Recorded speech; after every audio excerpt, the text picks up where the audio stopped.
Preocupa el avance de la pandemia en Gran Canaria y en Lanzarote, donde no dejan de crecer el número de contagios diarios. Esta situación nos lleva a estar muy pendientes de lo que decida este Consejo de Gobierno, que a estas horas está evaluando si Gran Canaria pasa a nivel 3. Un cambio que aumentaría las restricciones, los cierres y los aforos, y que podría también afectar a la isla de Lanzarote, donde los contagios, especialmente en Lanzarote, se han acelerado después de las vacaciones de las Navidades a una velocidad relámpago.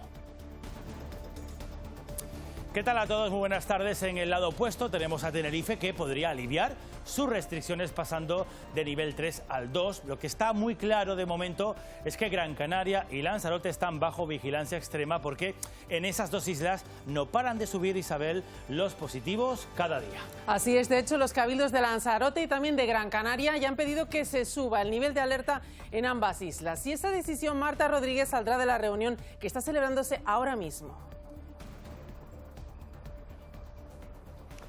Sí, porque en Lanzarote existe en estos momentos un riesgo muy alto de contagios y en Gran Canaria un riesgo alto, una situación que, como dices, se ha ido complicando en los últimos días y por eso se quiere actuar desde ya. Parece probable que al menos Lanzarote vaya a pasar al nivel 3 y lo que no está tan claro es lo que va a ocurrir con Tenerife, donde no se quieren dar pasos en falso. España sumó ayer más de 38.000 positivos, Silvia Mascareño, la peor cifra diaria de toda la pandemia desde marzo, pero aquí en Canarias estamos muy pendientes, sobre todo 85.000 personas pendientes de una reunión esta tarde que puede decidir el futuro de sus ERTE. Sí, reunión clave en apenas una hora para desbloquear la prórroga de los ERTE más allá del 31 de enero hasta el 31 de mayo. Gobierno y agentes sociales vuelven a sentarse para acordar una prórroga que incluya el mismo grado de protección que hasta ahora para empresarios y trabajadores. La mayoría de esos ERTE son del sector turístico. En Tenerife, sin la presencia de turistas ingleses, solo 206 establecimientos hoteleros continúan abiertos. El sector pone su vista en la próxima Semana Santa, que puede convertirse en una oportunidad si se animan las llegadas. En Agaete, en Gran Canaria, hoy hemos visto esta imagen. Es el desembarco de los coches y de los camiones que quedaban dentro de esa bodega del Ventago Express de Fred Olsen. Una operación que llega después de reducir, María Mendoza, la escora que tenía ese barco. María, buenas tardes. Sí, se consiguió disminuir la escora hasta los 4,7 grados de este mediodía. Eso y la pleamar, la marea alta, han permitido realizar esa descarga del Ventago Express de todos los vehículos, 240 toneladas de peso, 9 camiones y 27 coches. Mañana podrían entregárselos a sus propietarios. La inestabilidad en el Cabildo de Fuerteventura ya tiene consecuencias políticas. Esta mañana el grupo de gobierno, con la ausencia del presidente, confirmaba que el pacto sigue vigente. Hace tan solo unas horas la diputada majorera Sandra Domínguez ha pedido su baja del grupo parlamentario de Nueva Canarias. Es un paso previo a una moción de censura que estaría pactada con Partido Popular y Coalición Canaria para desalojar al socialista Blas Acosta. Se alargan 2 años la pena de prisión para el marido de Romina Celeste, la mujer asesinada en Costa Teguise, en Lanzarote, y de la que solo se encontró un trozo de pulmón. Se le imputan delitos de homicidio, malos tratos y de profanación de cadáver. Seguimos pendientes de las viviendas de Chorrejino, en Güímar, en el sur de Tenerife. La Audiencia Provincial ha reabierto el caso de este asentamiento costero de Casas Cueva al estimar que se pueden haber cometido irregularidades en la ampliación de estas casas. 20 vecinos serán investigados. Y estaremos en Teror, en Gran Canaria, porque allí las viviendas sociales del barrio de Quevedo, que habían sido reformadas hace tan solo 2 años, ya sufren humedades. Hay filtraciones de agua en la azotea y filtraciones, fíjense, de tuberías de aguas fecales. Los vecinos piden una solución urgente. Tiempo revuelto para mañana viernes y algo menos de frío. Suben las mínimas. Ayla Falcón. Sí, a primera y última hora del día las temperaturas recuperarán unos 2 grados y durante el día se mantienen. En cuanto al cielo, la jornada será similar a la de hoy. Nubes y claros en el norte de las islas de mayor relieve y en Lanzarote y Fuerteventura, y cielos más despejados en el resto de zonas. El viento del noreste será intenso en el sureste y noroeste. Lo vemos todo luego con más detalle en el espacio del tiempo.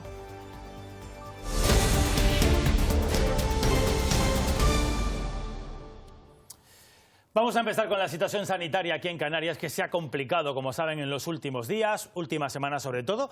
Enseguida estaremos en directo, iremos en directo hasta la sede del Gobierno de Canarias, donde está a punto de tomarse decisiones en este sentido. Antes vamos a situarnos todos con los datos. Lo primero, solo ayer, tremendo, 371 nuevos contagios aquí en Canarias. Así es, una cifra de contagios que a esta hora del día se reparten mayoritariamente en 2 islas. Y ahí está puesto el foco, Nacho Cabrera, precisamente en Lanzarote y en Gran Canaria.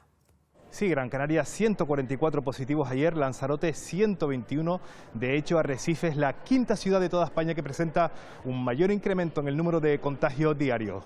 A la espera de conocer los datos, la actualización por parte de la Consejería de Sanidad, la pandemia nos deja el fallecimiento de 4 personas en las últimas horas en Canarias. Y otro dato muy importante, en la última semana se han detectado 170 brotes en las islas, la mayoría de ellos provenientes de encuentros familiares entre personas no convivientes. Para combatir todos estos datos, los centros sanitarios de las islas se siguen preparando. La Unión Europea va a destinar 20 millones de euros para que Canarias pueda adquirir material para que sus sanitarios se puedan proteger. Gracias, Nacho. Y con estos datos sobre la mesa, el Gobierno de Canarias lleva toda la mañana reunido. Tiene también el Gobierno sobre esa misma mesa las peticiones de los cabildos de Gran Canaria y Lanzarote para que se endurezcan restricciones y frenar la cadena de contagios, y la recomendación de que en Tenerife puedan relajarse esas medidas. Marta Rodríguez, sede del Gobierno en Santa Cruz de Tenerife, cuéntanos qué opciones está manejando ahora mismo el Ejecutivo, porque de momento, Marta, no hay decisión tomada.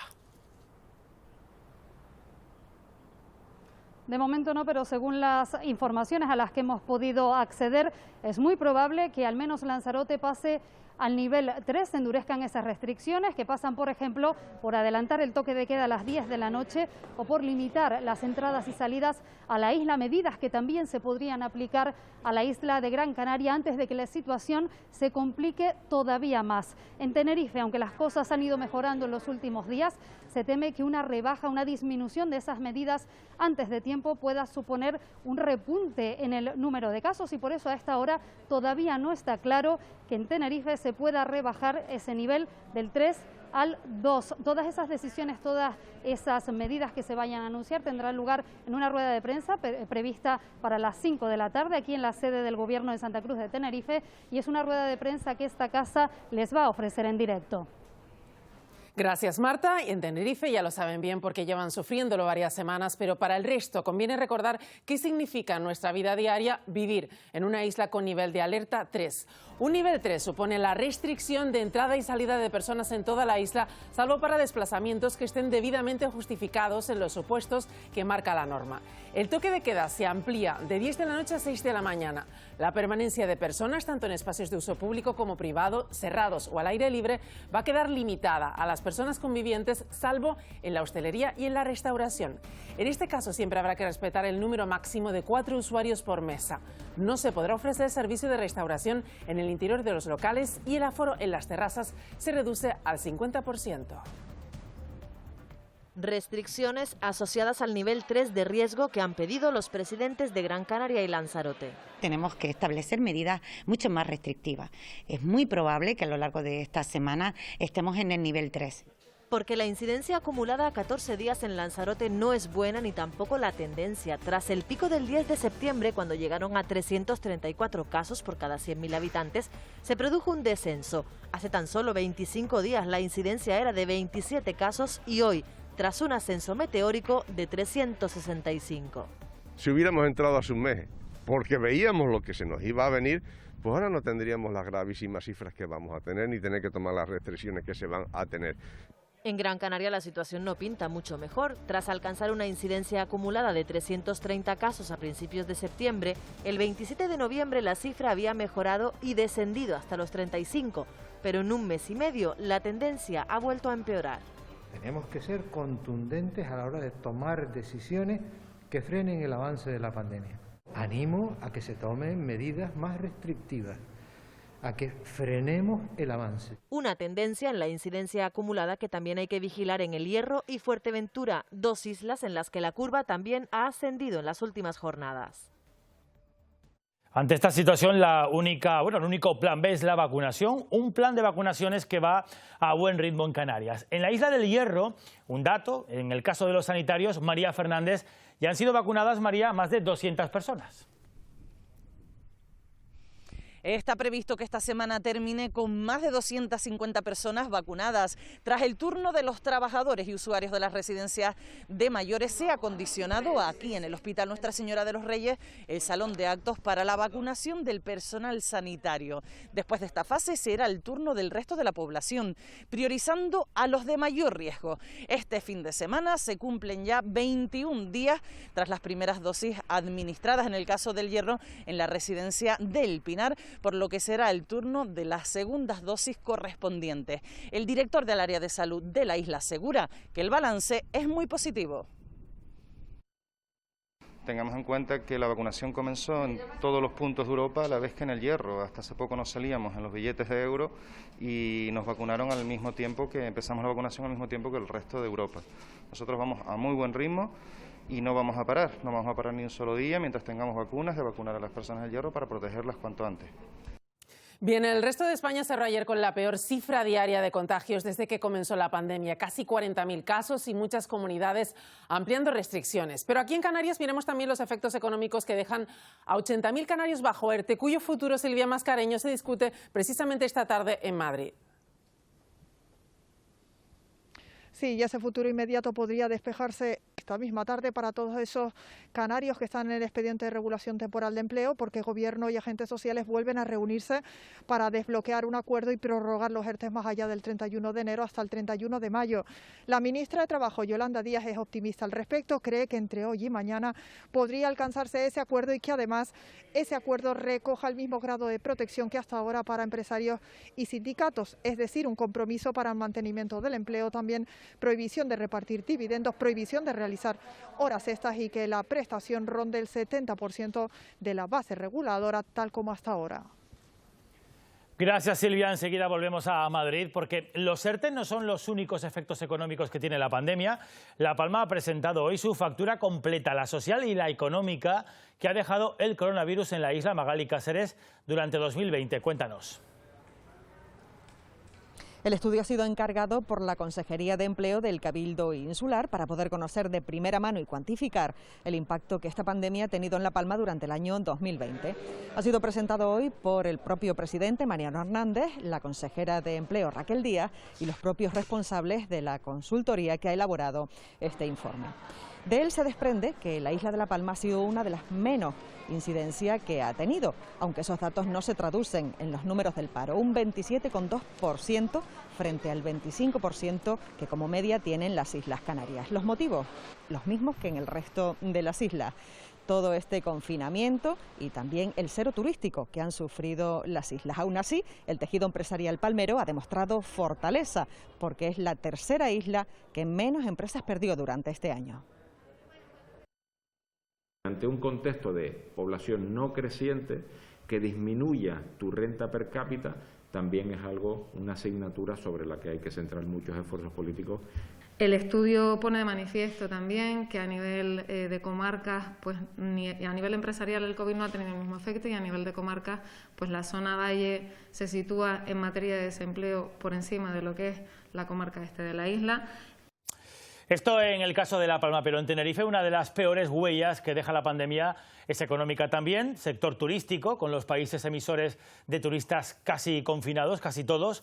Pocos hoteles han conseguido esquivar esta situación, este cierre. Así es, y sobrevivir en este contexto es bastante complicado. Ahora el siguiente reto es la Semana Santa. Muchos hoteles esperan que se animen algo las llegadas para poder reflotar sus negocios. Sin turismo inglés, que representa el 40% de los clientes de los hoteles, la patronal del sector en Tenerife duda de poder mantener los 206 establecimientos que aún continúan abiertos. La situación no es muy halagüeña, apenas un 36% de las plazas alojativas en Tenerife están abiertas y con unas ocupaciones muy bajas, ¿no? Solo en 2020, con las restricciones de la pandemia, más de 30 tuvieron que cerrar al poco de haberse inaugurado. Piden más apoyo de las administraciones y sobre todo de los gobiernos locales. El sector necesita un plan de rescate. Efectivamente hay medidas como los ERTE que se están negociando ahora mismo la ampliación hasta mayo, que bueno, son un nuevo flotador que se le da digamos a los trabajadores y parcialmente a las empresas, pero las empresas no pueden seguir haciendo frente a pagos de impuestos, de parte todavía de esos seguros sociales, de facturas que cuando están en un contexto de cero ingresos, ¿no? Con la vista puesta en la Semana Santa, confían en el giro económico que comiencen a dar las vacunas. De esos cierres de hoteles culpa Coalición Canaria al Gobierno. La diputada Rosa Dávila echa en falta ayudas y advierte que el 20% de los negocios se encuentran al borde del cierre.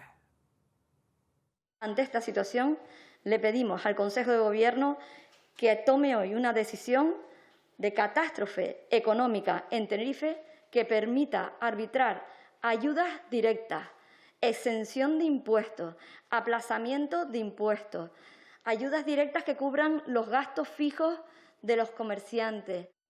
Todo esto consecuencias económicas de la pandemia, pero si nos vamos al virus, al coronavirus, han tenido que pasar pues casi un año entero desde que escuchamos por primera vez esa palabra, coronavirus, para que la OMS pueda entrar en China, en plena zona cero. Un equipo de expertos de la Organización Mundial de la Salud ha llegado este jueves a Wuhan para investigar el origen del COVID-19. Ocurre el mismo día en el que la propia OMS alerta de que este año, 2021, podría ser más duro incluso que 2020, teniendo en cuenta cómo se está propagando el virus y esas variantes más infecciosas que empiezan a circular por el mundo. Mientras, los contagios en Europa siguen descontrolados. Alemania registró este miércoles nuevo récord, más de 1.200 muertos. La cifra de nuevos contagios diarios subió a poco más de 25.000. Reino Unido también registró su máxima diaria de muertes desde que comenzó la pandemia. Más de 1.500 personas murieron ayer y más de 47.000 contagios se declararon en un solo día.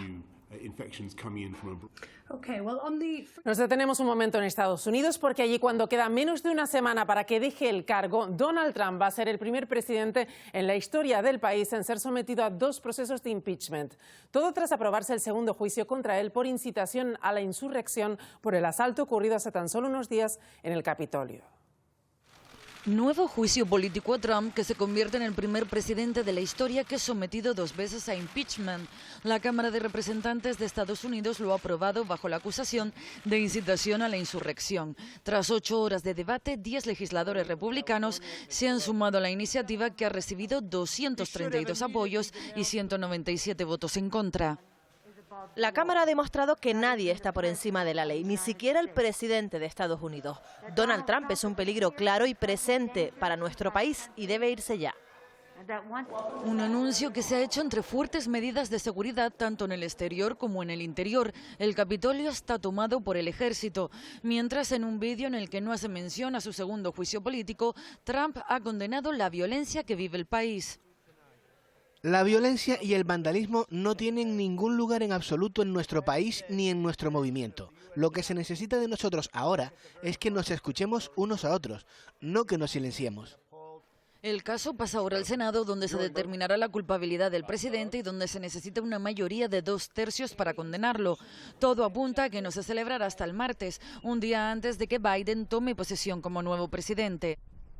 La Conferencia de Asambleas Legislativas Regionales de la Unión Europea, un organismo que representa casi 200 millones de personas, celebra este viernes su primera asamblea plenaria. Su presidente, Gustavo Matos, estuvo esta mañana en el programa Buenos Días Canarias. No nos olvidemos que en muchas ocasiones tenemos los parlamentos autonómicos más capacidad de trasladar la legislación que va surgiendo de la Unión Europea a los ciudadanos que el propio Cortes Generales, porque hay competencias que están, muchas de ellas, están recogidas en nuestro Estatuto de Autonomías, están transferidas y por lo tanto a quien nos corresponde trasladar toda la política europea casi de manera más directa en un montón de materias es justamente a los parlamentos europeos. De ahí la importancia de este órgano también en el proceso de construcción de la Unión Europea en el que estamos ahora, ¿no? La situación política en el Cabildo de Fuerteventura deja hoy 2 noticias totalmente opuestas. Esta mañana se celebraba en el propio Cabildo de Fuerteventura una rueda de prensa para anunciar que el pacto de gobierno sigue vigente. El consejero de Nueva Canarias, Alejandro Jorge, aseguraba que no será él quien rompa el actual pacto de gobierno, pacto con el presidente socialista Blas Acosta, que por cierto no estuvo Blas Acosta en esa comparecencia. Después de que los presupuestos generales no hayan salido adelante y se haya firmado una prórroga, el Cabildo de Fuerteventura explicaba esta mañana lo que ello implica. Prorrogar los créditos del año 2020, pero aplicando una serie de ajustes. Obviamente esos ajustes son a la baja. Una rueda de prensa en la que el consejero de Nueva Canarias, Alejandro Jorge, ha asegurado que no romperá el pacto con el presidente del Cabildo Insular, Blas Acosta. Que nadie cuente con la participación de Alejandro Jorge para ir en contra del presidente del Cabildo de Fuerteventura. Decisión que cuenta con el apoyo de su agrupación política. Lo que no va a ser el compañero presidente nacional y vicepresidente del Gobierno de Canarias es decirle a este consejero que rompa el Pacto de las Flores como pretende claramente una organización política. Por otra parte, el consejero de Podemos, Andrés Briançó, también ha manifestado su apoyo al actual pacto. La única forma en la que Podemos estaría en un gobierno del Cabildo sería con esta configuración, con una configuración de corte progresista, ¿no? Todo esto en un contexto de incertidumbre que en estos momentos se vive en el Cabildo Majorero, donde el grupo de gobierno sigue en minoría tras el cese de sus 2 consejeros. Nada que ver con lo que ha pasado horas después, porque la inestabilidad en el Cabildo de Fuerteventura tiene su primera consecuencia política. La diputada majorera Sandra Domínguez ha solicitado la baja del grupo parlamentario Nueva Canarias. La diputada y presidenta de las Asambleas Majoreras de Fuerteventura formaría parte de una moción de censura cocinándose entre Partido Popular y Coalición Canaria. Hoy se han manifestado de manera simultánea en decenas de ciudades españolas empleados públicos de todas las administraciones para pedir estabilidad en el empleo. Aquí en las islas lo han hecho frente a la delegación del Gobierno en las 2 capitales canarias.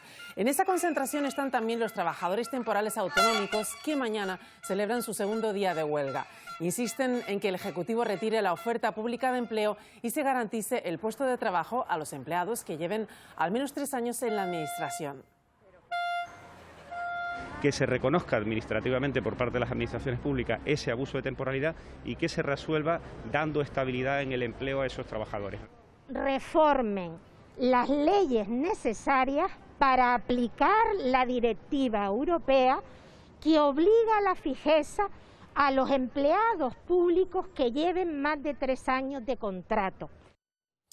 Bueno, y en la formación profesional se puede dar un escenario inédito hasta el momento, que las prácticas de estética y de pedicura las impartan licenciados en podología en lugar de peluqueros o peluqueras. Es una de las particularidades, dice, de la ley CELA, que equipara salarios pero exige que todo el profesorado sea licenciado. Es una de las reivindicaciones del colectivo. El cuerpo de profesores técnicos de FP, es decir, el que imparte las prácticas, había pedido una equiparación salarial con los profesores de secundaria. La diferencia era de 150 euros al mes. El Estado se la ha concedido, pero deben tener una licenciatura, algo difícil de encontrar entre panaderos, carpinteros o peluqueros. Lo que va a suceder es que van a venir profesores no cualificados, pero con título universitario, como exige la ley. Pero la calidad de la enseñanza va a ser bastante pésima porque no están preparados. La inmensa mayoría de los profesores de prácticas de FP sin licenciatura debería volver a estudiar. Tengo que dedicar 4 años más para estudiar, para poder ejercer mi profesión. Si no lo tengo, pues soy excluida después de 15 años trabajando. La ley CELA entrará en vigor el próximo 19 de enero, pero la Consejería de Educación dice no saber cómo aplicarla, porque aún el Estado no ha desarrollado la normativa.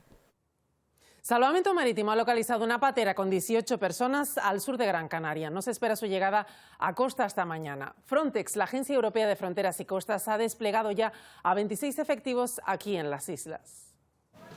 En los últimos 2 meses, Frontex triplicó su despliegue en Canarias. 26 agentes, a los que se reconoce por su peto azul, trabajan a pie de muelle o en centros de acogida. Identifican a cada migrante y contrastan los datos que aportan. Preguntamos sobre el edificio más importante de su ciudad o qué tipo de moneda usan para ver si realmente proceden del país que dicen. También recopilamos información sobre cómo consiguieron hacer el viaje y qué precio pagaron por el servicio. Quieren saber cómo trabajan las mafias, aunque ahora mismo no tienen acuerdo para actuar en los países de origen. Solo Albania y Montenegro les han abierto sus puertas. Durante 2020, la de Canarias se convirtió en la tercera ruta más utilizada para entrar en Europa. Los migrantes que salen de África lo suelen hacer por motivos económicos. No se ven muchos refugiados.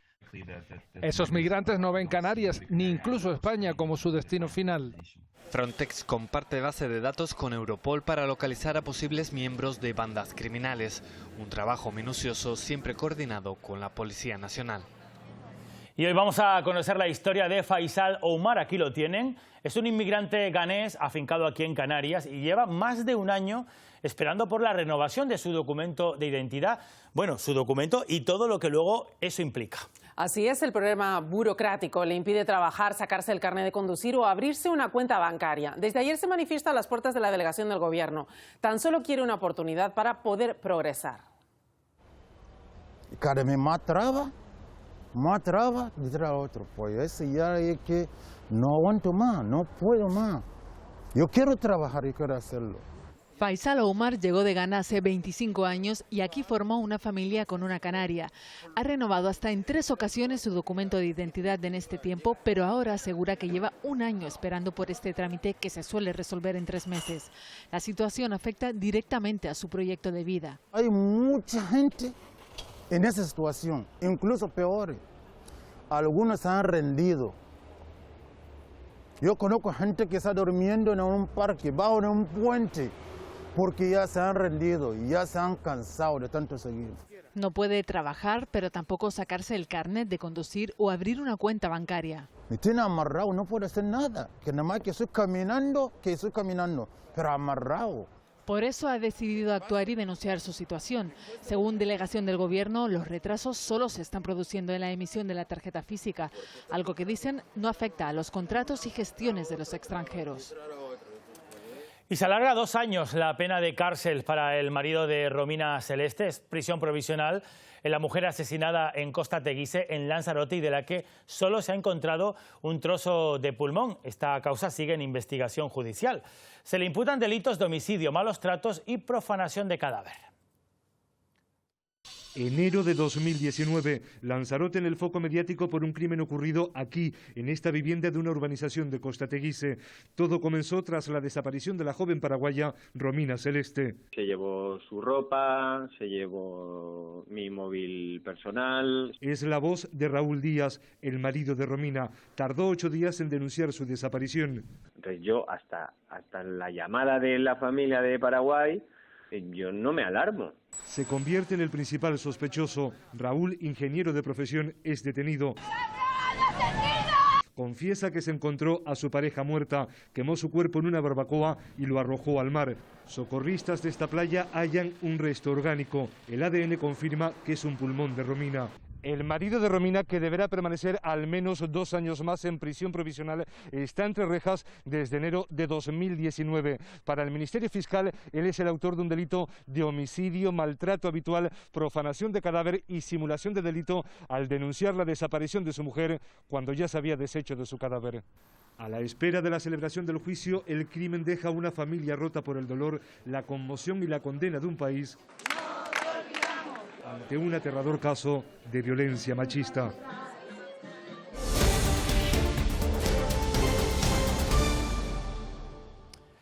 Fíjense en el contraste de estas 2 fotografías. Una es la de ayer, la parte superior, con el ferry de Fred Olsen hundido en Agaete. También está escorado, aunque eso no se aprecie muy bien en esa foto. Pero en la parte inferior sí que tienen el efecto de los flotadores colocados bajo el patín perforado. La flotabilidad ha mejorado mucho.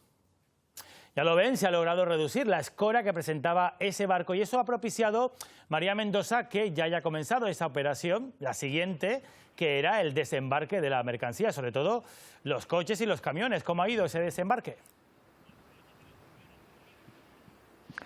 A esta hora ya ha finalizado esa operación de desembarque, como dices, de los vehículos que se encontraban en la bodega de este Ventago Express. En total, 240 toneladas de peso, 9 camiones y 27 coches. Una operación que ha sido muy complicada porque había que mantener la estabilidad del barco a medida que se iban moviendo los diferentes pesos, pero que ha sido posible en parte gracias a la la gran labor incesante de los operarios para darle esa flotabilidad necesaria al barco y disminuir la escora hasta los 4,3 grados de este mediodía, justo antes del momento de la descarga, y también gracias a la pleamar, a la marea alta.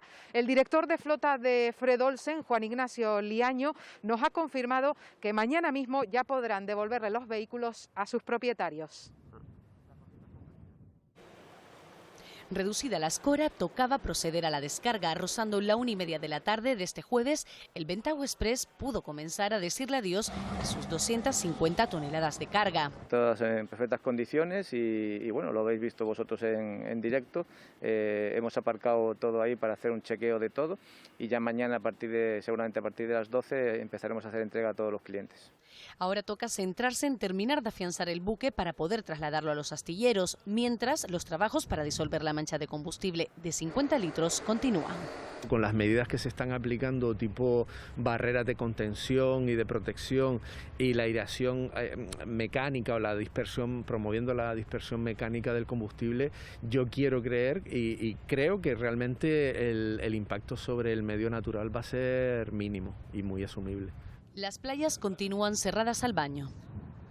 Este accidente es uno de los efectos de la borrasca Filomena. En la península siguen todavía sin recuperarse del todo de este temporal. A día de hoy todavía hay 439 carreteras que siguen afectadas por el hielo y la nieve.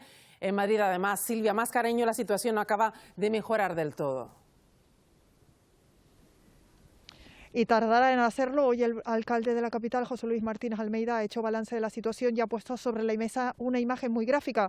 Si recogiéramos toda la nieve que ha caído en Madrid estos días y la pusiéramos en camiones, la fila de camiones llegaría desde aquí hasta Bruselas. Una imagen gráfica para explicar el caos en el que está sumida no solo la capital, también gran parte de la región. Hoy 72 municipios han confirmado que van a pedir la declaración de zona catastrófica, entre ellos el municipio de Madrid, que calcula que los daños ascienden a 1.400 millones de euros, así que la normalidad tardará en llegar. Ahora mismo tan solo el 17% de las calles de la capital son transitables, han pasado por ella los servicios de limpieza, el resto está, como ven, con árboles tirados y todavía grandes placas de hielo. Y todavía queda una labor más complicada y es revisar muchas estructuras de edificios, entre otras los colegios, antes de que se produzca el regreso a las aulas previsto para la semana que viene. Casi 1.400 millones de euros en daños y pérdidas. Madrid hace un primer balance del paso de Filomena por la ciudad y por eso pide la declaración como zona catastrófica. En esta ciudad cayeron 1.250.000 kilos de nieve a lo largo de las 30 horas que estuvo nevando. La Comunidad de Madrid también estudiará la petición de zona catastrófica. Y mientras esperan la contestación del Gobierno central, la ciudad trata de recomponerse. Pedro Sánchez ha presidido la reunión del Comité de Coordinación de Protección Civil. El hielo se sigue acumulando en las calles del centro y los operarios de servicios tratan de retirar la gran cantidad de árboles caídos, 125.000 tras el paso de la tormenta de nieve. Reparto de sal en Toledo. Efectivos de la UME rompiendo las placas de hielo. Las temperaturas han vuelto a ser gélidas durante la noche. Molina de Aragón, en Guadalajara y varios puntos de Aragón registraron entre 15 y 21 grados negativos. Los trabajos se están centrando no solo en facilitar la movilidad de los ciudadanos, sino en retirar los numerosos elementos inestables que ha provocado la nieve y el hielo. El aeropuerto Adolfo Suárez Madrid-Barajas sigue sin operar con total normalidad. Al 70% cifran su operatividad. 439 carreteras siguen afectadas. Hasta 87 centros educativos resultaron afectados tan solo en la comunidad madrileña. Además, la acumulación de nieve en el aeropuerto de Madrid-Barajas Adolfo Suárez, en pistas, rampas y en parkings, sigue provocando que solo se esté operando el 72% de los vuelos. En los aeródromos canarios está siendo una jornada casi sin incidencias, solo el retraso de algunos vuelos a primera hora de la mañana, algo muy diferente a lo ocurrido en días pasados. De las 28 operaciones previstas con Madrid, solo un vuelo con destino a Gran Canaria ha sido cancelado. Las restricciones que tienen los principales emisores turísticos para viajar hasta aquí, hasta Canarias, han vuelto a dejar al sector de los cruceros en dique seco. La compañía AIDA ha anunciado que suspende sus viajes por Canarias hasta el próximo 6 de marzo por lo pronto. Una noticia que se une estos días a una imagen diferente, la de varios cruceros fondeados en nuestras costas. 1, 2, 3 y así sumamos hasta 7. Son los cruceros que hoy fondean frente al litoral de Anaga. Un poquito impactante, ¿no? Ver, la verdad, todos estos cruceros aquí por fuera. Soy asidua, que vengo casi todos los días, pero apenas veo que se mueven. Una imagen que contrasta con lo que ofrece el puerto de Santa Cruz. En plena temporada alta esta mañana solo encontramos una de estas ciudades flotantes. Es una pena, es una lástima ver pues esto del puerto vacío prácticamente y Santa Cruz sin vida. Las restricciones en los principales países emisores han llevado a este sector a echar el ancla y parece que nuestras costas son ideales para hacerlo. Tenemos cercanía con el Mediterráneo, cercanía con América. Cualquiera de estos mercados se podía reactivar en cualquier momento, con lo cual Canarias era un buen enclave. Un enclave que suspira por recuperar un sector que en 2019 trajo a más de 2,5 millones de cruceristas. Llevamos ahora en lo que iba de temporada 33.000 pasajeros en la provincia, pero ahora mismo pues la cosa se ha parado y es difícil de predecir cuándo se reanudará. Por el momento en Canarias solo operarán TUI y Hapag-Lloyd. Otras compañías seguirán ahí, tan cerca y a la vez tan lejos. Y el Ayuntamiento de Telde, en Gran Canaria, ha presentado el Plan Reactiva Telde. Se trata de una batería de iniciativas y proyectos basados en la sostenibilidad y que persiguen recuperar el municipio y su economía tras los duros efectos de la pandemia. El dinero para la ejecución de las propuestas que sean aprobadas por el Estado y Europa provendría del Fondo Europeo de Recuperación. Superar la brecha digital o convertir en más eficientes las infraestructuras educativas y deportivas marcan estas iniciativas. Nosotros creemos que tenemos los mejores proyectos y que pueden competir con las iniciativas y las políticas palancas que han establecido. Entonces esperemos captar el mayor número de fondos de estos primeros 640 millones. Hay una apuesta importante por mejorar las infraestructuras deportivas, educativas, desde parámetros de sostenibilidad, de manera que sean más eficientes energéticamente y que se ahorre, por ejemplo, agua. Fíjense hasta dónde llega dentro de la casa el agua. En Teror, en Gran Canaria, las viviendas sociales del barrio de Quevedo, que habían sido reformadas no hace mucho, tan solo 2 años, están sufriendo estas graves humedades. Además, hay filtraciones de agua en la azotea del edificio y en algunas viviendas incluso de aguas fecales. Los vecinos están desesperados. Es la cocina de Eduardo. Este octogenario vive en una casa en la que el agua se filtra por las paredes de manera constante. El médico me dijo que aquí no podía estar en mi casa. Me frío, ya no puedo ni caminar. Que voy por 88 años. Y vamos a ver si esto se arregla o no se arregla. Lo mismo le ocurre a María del Pino. Sus electrodomésticos quedaron inutilizables debido a la gran cantidad de agua que cayó de su techo. Mira, cayéndome el agua. Estoy fregando, que me está cayendo el agua. Aquí los cables he tenido que sacarlos mi nieto porque me quedaba sin luz, porque daban estallido. Dime tú cómo se puede vivir. Y en casa de Iluminada, ya sin electricidad debido a las filtraciones, el olor a humedad hace imposible permanecer en la estancia. Todos ellos han denunciado que después de una remodelación en estas viviendas sociales de Teror, comenzaron sus problemas de humedad. Desde que empezó la obra, yo nunca he tenido humedad en mi casa, jamás. Y ahora se me está viniendo mi casa al suelo. El Ayuntamiento de la Villa asegura que estaba previsto iniciar las obras en diciembre, pero que debido a las lluvias se ha pospuesto. Los vecinos dicen que llevan tiempo denunciando, pero que nadie les ha hecho caso. El problema se repite en la mayoría de las viviendas del bloque. Y se reabre el caso de las viviendas de Chorrejino, en Güímar, en el sur de Tenerife. Se trata de un asentamiento costero de Casas Cueva. Un juzgado de Güímar había archivado el caso, pero la Audiencia Provincial considera que se puede haber cometido irregularidades en la ampliación de esas construcciones. 20 vecinos serán investigados. Los propietarios de estas construcciones y de otras tantas del litoral guimarero serán investigados por la justicia. En total están afectadas 20 casas que se asientan sobre cuevas y que han conformado un núcleo urbano no autorizado. En su mayoría llevan décadas en la zona y esa construcción podría haber prescrito. Lo que se investigará ahora es si su ampliación, muros vallados y reformas en general son irregulares. Esto se apertura pues, un posible delito contra la ordenación del territorio. Nosotros ahora del Ayuntamiento lo que tenemos que hacer es instar a la Agencia de Protección del Medio Urbano y Natural y a Costa para que se intente un poco aclarecer la cuestión y determinar si hay responsabilidades o no. El ayuntamiento ya se ha puesto manos a la obra para contactar con los vecinos. Algunos las utilizan como lugar de veraneo desde hace décadas. 30 años que lleva esto, 40 años, nunca ha dicho nada y ahora lo vienen a decir, no lo sé. La existencia de estas 20 casas cuevas en el municipio de Güímar, exactamente en Chorrejino, había pasado ligeramente desapercibida para Costa. Sin embargo, la justicia quiere abrir una investigación a estos 20 propietarios de forma individual por ver si la ampliación que han hecho de esas viviendas es susceptible de haber cometido algún delito. Hasta ahora el expediente sobre estas casas se había tramitado como denuncia colectiva. La sección segunda de la Audiencia Provincial de Santa Cruz de Tenerife estudiará cada caso con nombre y apellidos por separado. El grupo Loro Parque acaba de anunciar que va a recurrir ante el Supremo la sentencia que anula, la conocíamos ayer, el plan para construir el parque acuático Siam Park en Maspalomas, en el sur de Gran Canaria. La empresa considera que el fallo del Tribunal Superior de Justicia Canario se agarra a un defecto subsanable y recuerda que cuenta con 2 sentencias anteriores que sí que avalan este proyecto. Y un colectivo que se está viendo muy afectado por esta crisis es el de los taxistas. Los de la capital tinerfeña, obstaculizando el tráfico y con sus bocinas, han querido hoy llamar la atención de la población y sobre todo de las administraciones para que les faciliten alguna compensación económica tras las pérdidas que están sufriendo por la pandemia. Somos empresas privadas de carácter público y que dependemos de un ayuntamiento. No tenemos prácticamente ni para comer.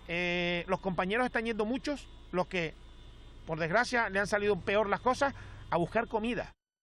Nos vamos a La Gomera porque allí el Cabildo rehabilitará la casa del poeta Pedro García Cabrera a través de un proyecto cofinanciado, Mónica Darias, por el Gobierno de Canarias.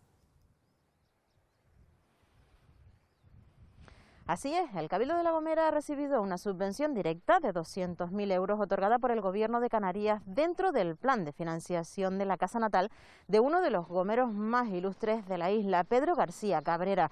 Unos recursos que se integran en las previsiones de la institución insular, que dispondrá de otros 400.000 euros en esta anualidad para alcanzar un total de 600.000 euros con los que desarrollar el conjunto de acciones previstas. Ahora es el momento de redactar el proyecto, salvaguardando la estructura original de la vivienda ubicada en el municipio de Vallehermoso, en la zona del Palmar. Ya el proyecto lo tenemos prácticamente disponible y estamos en condiciones cuanto antes de proceder a la licitación y darle un uso cultural que vinculamos a otros bienes patrimoniales como es el Museo de Aguiar y los monumentos colombinos y otros que tienen un gran interés para la isla.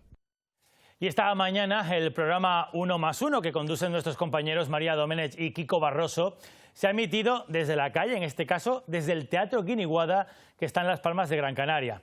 Canarias Radio ha elegido este enclave ya que ha arrancado el festival En Paralelo, un festival que cuenta con 9 propuestas musicales entre repertorio clásico, jazz, fusión y sonidos del mundo, además de la danza y el teatro que vertebran esta segunda edición. Se van a celebrar 30 conciertos en una veintena de espacios de toda Canarias y en todos se les da protagonismo a los artistas canarios y la radio pública quería estar muy cerca de la cultura canaria. En el tiempo que corre no podemos dejar ninguna propuesta de artistas canarios detrás y yo creo que ahora mismo, como estamos viviendo ya, es una apuesta de cultura segura, con unos protocolos súper estrictos, abiertos a todos los públicos. Tenemos preparados músicas del mundo, jazz, danza, música clásica. En Paralelo nace el año pasado como un complemento al Festival de Música Clásica del Festival Internacional de Música de Canarias. Queremos también invitarles hoy a que conozcan The Female Performance. Es una exposición exclusivamente online y también exclusivamente realizada por mujeres. Así es, organizado por Mi Art Collection. En esta primera edición digital podemos disfrutar del trabajo de una joven artista canaria, Naira Martín. Yo entiendo la creación como un campo de acción. Un campo de acción para tratar temas de repercusión política y social. Yo lanzo mis reflexiones artístico-poéticas para despertar las mentes. Aunque se echa de menos la interacción en el mundo físico, esta pandemia ha abierto nuevas formas de comunicación entre el artista, la obra del artista y el público. Y las plataformas online son una ventana muy importante. Mía ha habilitado una sala de exposiciones 3D, una sala de exposiciones online. A pesar de que las cosas están cambiando, afortunadamente, el colectivo de mujeres artistas tenemos menos visibilidad en museos, en exposiciones de arte o en galerías. Y esto nos ayuda mucho a que se nos vea, a que se nos escuche, a hacer más ruido y llegar a más gente. Ya a esta hora de la tarde acaban de llegar, se acaban de actualizar los datos por parte de Sanidad, Nacho Cabrera, datos de la pandemia últimas 24 horas aquí en Canarias. Cuéntanos. Sí, se acaban de actualizar esos datos y no son nada buenos. En las últimas 24 horas se han registrado 357 nuevos casos positivos de COVID-19 en las islas, 127 en Gran Canaria, 124 en Lanzarote y 93 en Tenerife. Además, ha habido que lamentar la muerte de 4 personas por el coronavirus aquí en Canarias.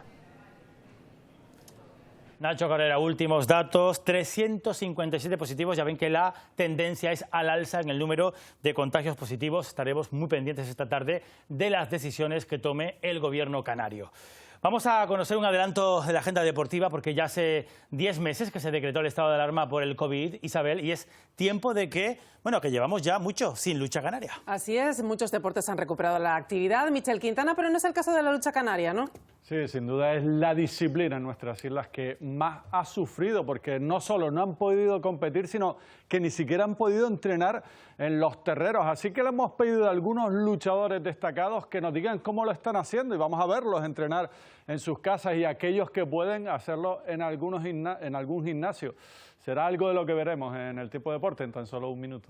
Vamos a estar muy pendientes. Gracias, Michel. Hoy nos vamos a despedir de ustedes con la experiencia increíble de interpretar la Heroica de Beethoven, pero vivida por los músicos de la Orquesta Sinfónica de Tenerife, pero no en cualquier sitio, en uno de los puntos, Isabel, que están casi, vamos a decirlo así, de Canarias, más cerca de las estrellas. Un punto sin duda privilegiado en las instalaciones del Gran Telescopio de Canarias, en el Roque de los Muchachos, en la isla de La Palma. Se trata de un comentario de Leonard Bernstein. En su momento escribe, de un modo muy claro, dice, de la Sinfonía Heroica de Beethoven, el tiempo lento, la marcha fúnebre, dice que esa melodía Beethoven la había robado, la había atrapado del universo y nosotros lo que hemos hecho es simplemente devolverla poéticamente al universo.